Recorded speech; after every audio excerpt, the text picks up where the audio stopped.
Allison's point of view. Ouch! Napatingin ako sa kanya na bigla nitong ilayong konti ang kamay, pero di ko alam kusang nagkorting ngiti ang mga labi ko. Hey, why are you smiling? Alam mo, ikaw lang ang nakita kong nasaktan sa alcohol. Nanliit naman ang mga mata niya na bumagay sa kanya. Sorry na, di ko lang maiwasan di mapangiti. Siya nga pala, gusto kong magpasalamat dun sa bulaklak na binayaran mo. Umiwas naman siya ng tingin. It's nothing. Ali, magsisimula na. Ay, sorry, may bisita ka pala. Franz, di mo na ako makakapag-perform ngayon. Napatango naman siya. Sure, no problem. Umalis na ito at kinindatan pa ako ni Baliw. Dito ka nagtatrabaho? Napatingin ako sa kanya at nilagyan na ng bandage ang kamay niya. Oo kailangan tsaka mas malaki ang kita. Hindi ko alam pero bigla akong nailang sa mga titig niya. I have to go. Napatayo na ito at hinatid ko na siya hanggang sa labas nitong bar. Nakatingin lamang ako sa likod nito na paalis na, kaya bumalik na ako sa loob at niligpit ang mga may dugong bulak. Nang matapos na ako maglinis ay inayos ko ng sarili ko para umuwi na ng bahay dahil paniguradong magtataka si mama dahil napapaaraw-araw na ang pag-uwi ko ng gabi kaya kailangan kong mag-isip ng palusot. Nasa biyahe na ako nang biglang huminto ang bus at laking gulat ko nang makita siya. Nagkatitigan kaming dalawa kaya ako na ang unang umiwas at tumingin sa bintana. Naramdaman ko na lamang na may tumabi sa akin sa upuan. Alam kong siya iyon kaya di na lamang ako tumingin pa dahil di ko kakayanin. Tahimik lang ako buong biyahe hanggang sa pumara na ako para bumaba. Manong, para po. Napatingin ako dito hanggang sa huling pagkakataon at umiwas na muli kasabay ng paglabas ng bus. Nakahinga na ako ng maluwag at napasapok sa noo. Bakit parang ganitong kinikilos ko na dapat ay wala naman? Weird. Sa kabilang banda, Jacob point of view. Mom, I'm okay. Napabuga na lamang ako ng hangin dahil ganyan si Mom kapag iniisip niyang may gagawin na naman akong katarantaduhan dito. Hindi ka naman sakit sa ulo dyan. Tatawagan ko si Melissa kapag nalaman ko lang na gumawa ka dyan. Pababalikin kita sa US, maliwanag? Yeah, I have to go sleep now. Okay, good night sweetie. Good night mom. Binaba ko na ang tawag at napahiga na sa kama. Hindi ko alam, pero pumasok sa isipan ko ang mukha niya. Napailing na lang ako dahil sa tumatakbo sa utak ko na kahibangan. Napatingin ako sa pinto nang bumukas ito at si Tita Melissa ito. Hey anak! Natawa ako bahagya dahil ganyan talaga si Tita Melissa at tinatawag akong anak simula ng bata pa lang ako. Tita, baka magsilo si Malcolm yan. Natawa si Tita bahagya sa sinabi ko. Malcolm is busy in his company. Tumabi ito sa higaan ko. Tita, I think alam ng mga tauhan mo sa restaurant even in the people outside na anak mo ko. Nagtawanan kaming pareho sa sinabi niya. Yes Jacob, but I explained it already na inaanak kita. Napatango-tango ako sa sinabi ni Tita. Sleep well, may pasok ka pa bukas. Thanks Tita. That's why I love Tita so much. Ali point of view. Akala ko anak ni Mami Lisa. Inaanak pala. Natawa na lang ako dahil kahit ako napaniwalang anak ni Mami Lisa. Teka, kamusta na si Tita? Ayos na rin naman siya. Ayun, naghahanap ng trabaho. Gusto niya kasing mag-college ako. Sagot ko dito habang nag-aayos na ng mga upuan dahil marami mga customer ngayon. Bakit di ka na lang sa school ko? Ano, game? Sabay ngiti nito. Pwede rin naman, kaya lang kailangan kong mag-enroll. Napapalakpak ito sa tawa. Oh my G! Excited na ako. Itour kita ron, promise, magagandahan ka rin at sobrang lawak. Napangiti na lang ako sa sinabi niya at bumalik na kami sa mga trabaho naming dalawa. Kaninang umaga, nagtalo pa kami ni Mama na ayaw niyang magtrabaho ako pero di ko siya sinunod. Kaya ayun, hindi na ako napigilan ni Mama. Good morning sir, sabay yuko ko. As usual, ayun, nilagpasan pa rin ako na akala mo walang nangyari kagabi. At alam ko ng pangalan niya, Jacob. Jacob ata, sabi sa akin ni Nadia. Tulala ka na naman sa inaanak ni Mami Lisa. Natauhan ako dahil sa sinabi ni Nadia. Aha? Natatawang umiling na lang siya, sabay akbay sa akin. Tinamaan ang best friend ko? Nanlaki ang mata ko sa sinabi ni Nadia, sabay tanggal sa kamay nitong nakaakbay. Anong tinamaan? Hindi ah. Tinukso ako nito habang nagtatrabaho pero di ko na lang pinansin. Hindi naman talaga ako tinamaan sa kanya. Nanibago lang ako dahil alam mo yung feeling na ang cold niya kahit na nakasalamuha ka na niya kagabi. Ano bang pakialam ko? Ay siya. Nag-focus na lang ako sa trabaho ko hanggang sa napatingin ako kay mama na papasok ng restaurant. Mama, anong ginagawa mo rito? Tanong ko rito habang may dala siyang paper bag. Dinalhan kita ng hapunan, baka di ka naman kumakain. Hi tita, kamusta ng pakiramdam mo? Singit ni Nadia. Ayos na ako Nadia, salamat sa pagbabantay. Napatango si Nadia sa sinabi ni mama. Mama, alis ka na, nasa trabaho pa ako. Pagmamaktol ko rito.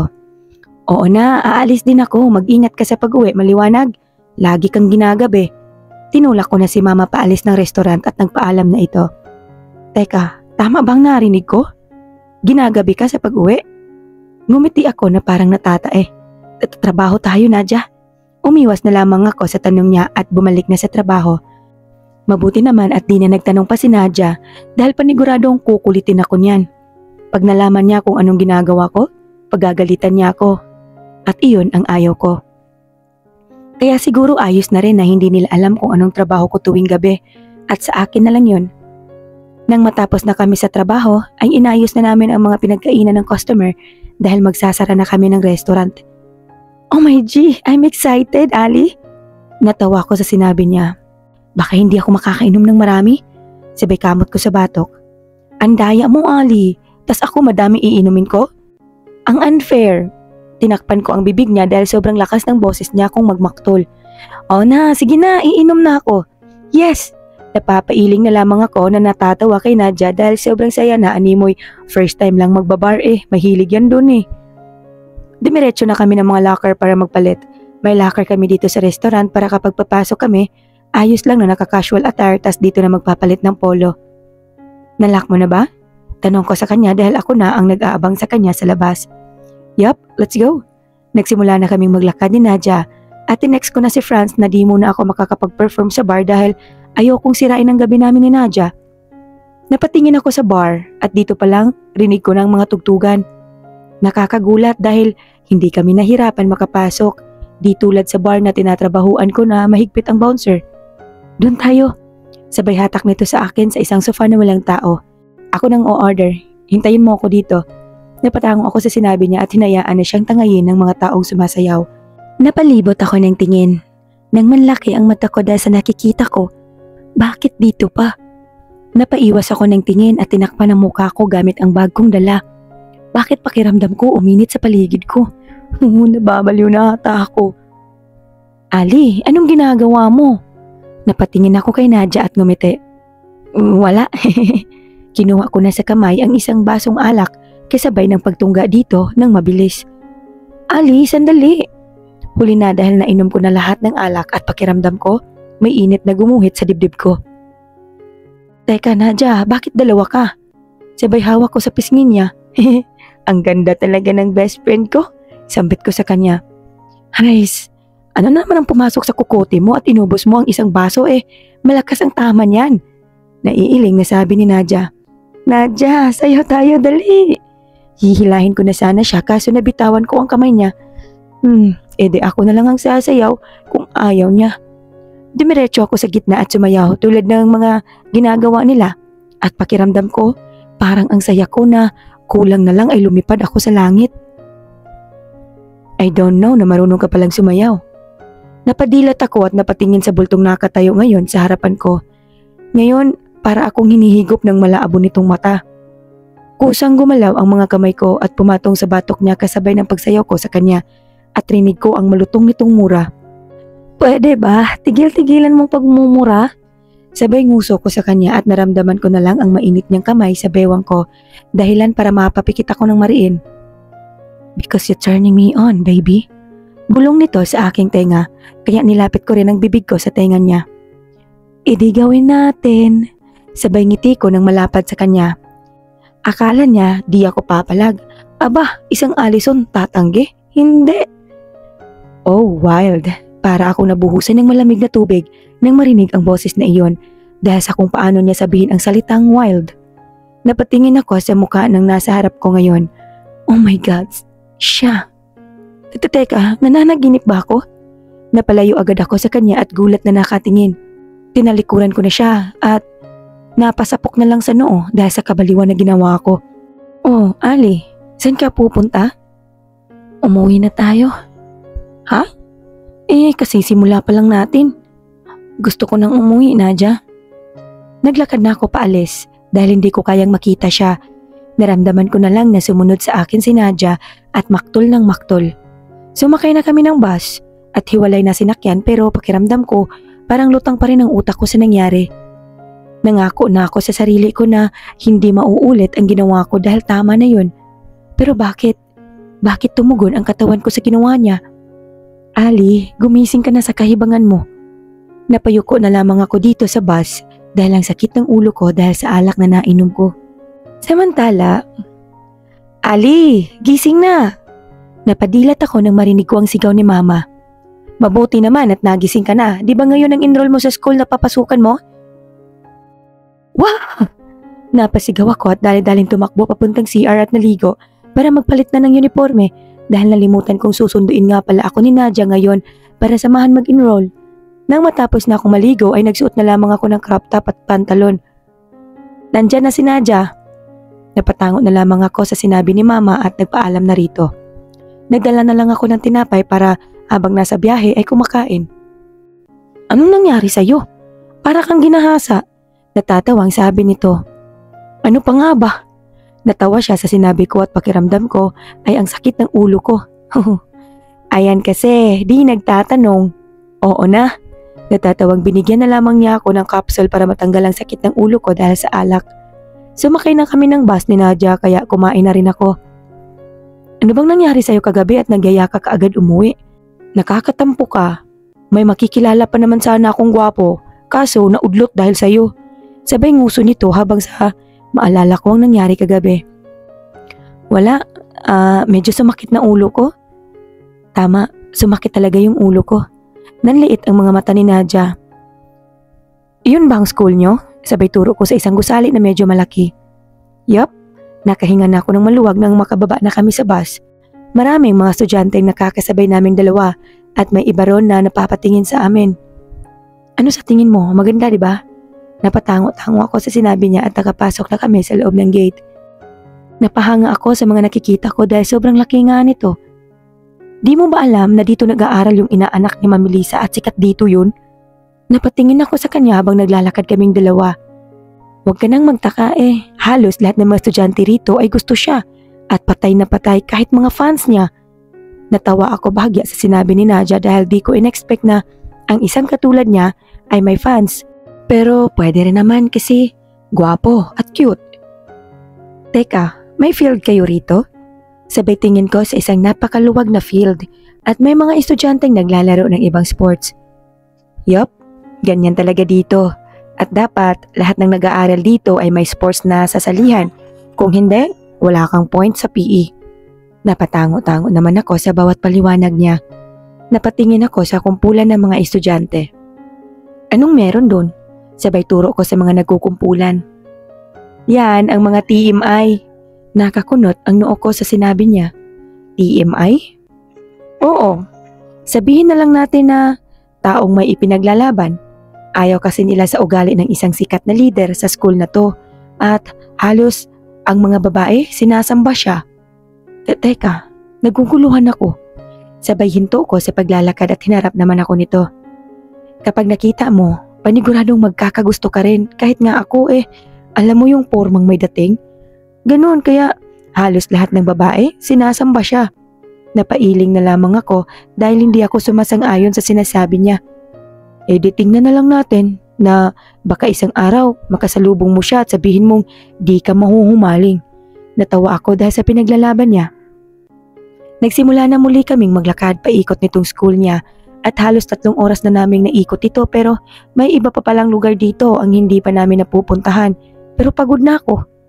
Kain muna tayo sa kantin. Sabay hatak nito sa akin. Ako lang ba ang nakakapansin na tinitignan ako rito o baliw lang ako? Pagkapasok namin ni Nadia sa isang malaking kantin ay siya na ang nagpresentang bumili ng pagkain. Kahit ano na lang. Napatango siya at umalis na kaya naupo na lamang ako habang naghihintay sa kanya. Napatingin ako sa phone ko nang mag-text si mama sa akin at sinabing nakakuha na siya ng trabaho at napangiti ako. Oh, ang ganda niya. Nanigas ang mga kamay ko dahil sa salitang narinig ko at napaikot ng tingin. Ako ba ang tinitignan nila? Sinabi mo pa, pre. Mukhang bago dito. Napaayos na ako ng upo nang dumating na si Nadia. Oh, bakit natulala ka dyan? Napatingin muli ako sa grupo ng lalaking naka-jersey na blue. Nakatingin sa akin. Ali? Sinasabi ko sa'yo, huwag kang lalapit sa mga yan. Natawa ako dahil sa tono ng pananalita niya ay may sungit. Mukhang tipo ka nila kaya mag-ingat ka. Nagtawanan kami pareho ni Nadia. Nagsimula na kaming kumain at kinuwento ko sa kanya na nakapasok si mama sa isang trabaho kaya sasama rin siyang mag-celebrate. Ano naman trabaho ni tita? Hindi ko pa alam. Hintayin na lang natin na si mama ang magsabi. Napatango-tango siya sa sinabi ko.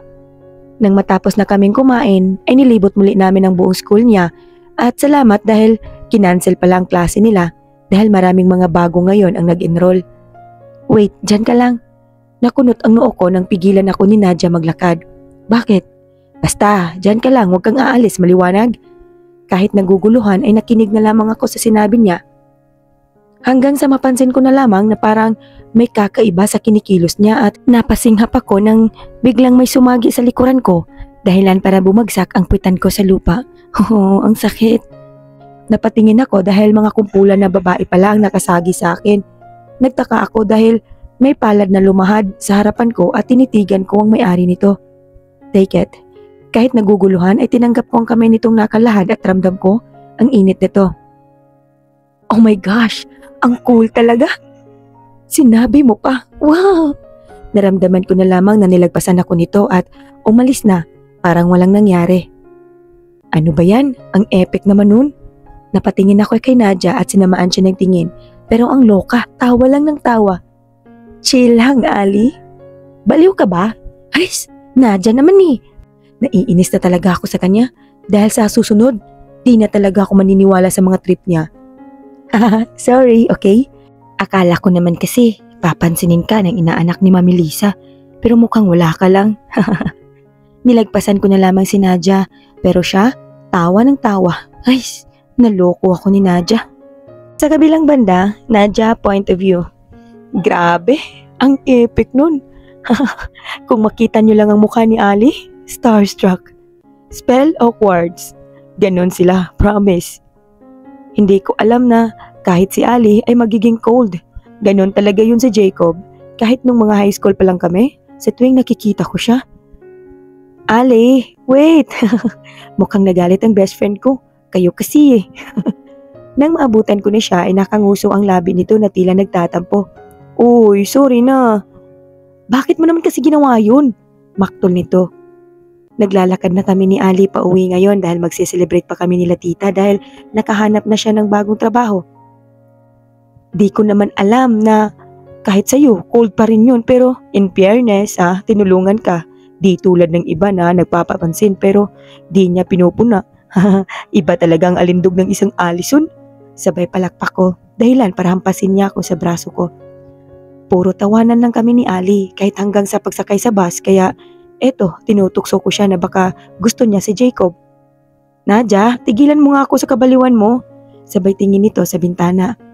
Asus, pakipot ka pa Ali. Pero kung makatitig ka, parang wala nang bukas kanina kay Jacob. Nanliit ang mga mata nito kaya natahimik na ako. Naku, kapag ganyan yan si Ali, matakot na kayo. Excited na ako sa selebrasyon ni tita. Pagkababa namin ni Ali ng bus ay napakapit ako sa braso nito habang naglalakad. Mabuti naman, minulat ka na ni tita na kailangan mong mag-aral. Napatingin ito sa akin at gumiti. Tama rin naman si mama. Napatango-tango ako at nakarating na kami sa bahay nila at naabutan namin si tita na mukhang kanina pa kami hinihintay. Samantala, Hannah point of view. Ma'am, okay na po. Salamat Mang Ernesto. Maasahan po talaga kayo. In-call ko na ang tawag at napatingin sa pinto nang bumukas ito. Sweetie, why are you here? Come in. Tumakbo agad palapit sa akin si Leo, ang bunso kong anak. Teka, bakit may sugat ka sa labi? Napaiwas naman ito ng tingin. Pinapatawag po kayo sa guidance. Napatayo ako ng maayos at hinarap siya na nanliliit ang mata. Leo, ano na naman bang nagawa mo? Mami, silang nauna kaya gumanti ako. Napabuga na lamang ako ng hangin at lumuhod sa harap nito. Sweetie, hindi mahalaga kung silang nauna. Sinabi ko sa'yo, di ba, na kapag pinatulan mo. I know, Mommy, I'm a loser. Natawa ko bahagya sa tono ng pananalita nito. Hindi sa ganon, sweetie. Pwede ka naman gumanti sa isang bagay na di ka makakapanakit. Napatango-tango siya sa sinabi ko. Sa susunod, di na ulit ito mauulit, maliwanag? Napatango muli siya. Yes, Mommy. Good, balik ka na sa kwarto mo. Umalis na ito.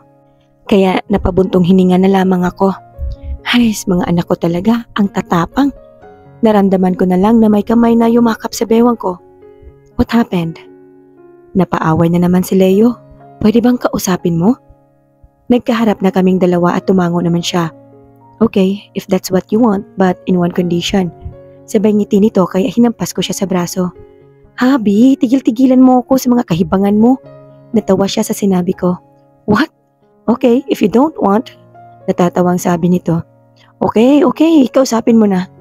Sabay tulak ko dito paalis. Minsan talaga kahit may edad na kami, ang gwapo pa rin ng asawa ko. Napatingin ako sa cellphone ko at napangiti. Gagawin ko ang lahat para makabawi sa'yo. Ate,